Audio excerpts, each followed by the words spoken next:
தமிழக முதல்வரின் கவனத்திற்கு ஒரு அதிர்ச்சிகரமான தகவலை சொல்லிக் கொள்கிறேன். இந்த ஸ்ட்ரென்த்து சென்னை சிட்டி போலீஸ் ஸ்ட்ரென்த்தில் பணியாற்றக்கூடிய அமைச்சு பணியாளரான திரு ஐயப்பன் என்பவர் இப்போது லஞ்ச ஒழிப்புத்துறையிலே அதர் டியூட்டியாக அருணோடு பணியாற்றி கொண்டிருக்கிறார். அதே போல சென்னை மாநகர காவல்துறையின் விபச்சார தடுப்பு பிரிவிலே தலைமை காவலராக பணியாற்றக்கூடிய சந்திரசேகரன் என்பவர் இப்போது அயல் பணியாக ஓடியாக லஞ்ச ஒழிப்புத்துறையில் பணியாற்றி கொண்டிருக்கிறார். இவர்கள் ஐயப்பனும் இந்த சந்திரசேகரும் சேர்ந்து டயர் 3 பார்ன்னு சொல்லுவாங்க. டயர் 3 பார்னா star hotel bars. Star hotel பார்ஸில் ஐயப்பனும் சந்திரசேகரனும் இன்றும் மாமூல் வசூல் செய்து கொண்டிருக்கிறார்கள்.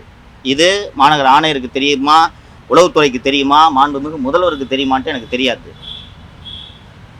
ஒரு லஞ்ச ஒழிப்புத்துறை இயக்குனர் ஒயின் ஷாப்பில், ஹோட்டல்ஸில், பார்ஸில் மாமூல் வசூல் பண்ணுறது உலகத்தில் எங்கேயாவது கேள்விப்பட்டிருக்கிறீர்களா?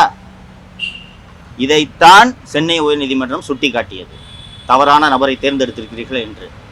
இப்போதாவது தமிழக முதல்வர் விழித்து கொண்டு இந்த நியமனத்தை மறுபரிசீலனை செய்ய வேண்டும் என்று கேட்டுக்கொள்கிறேன்.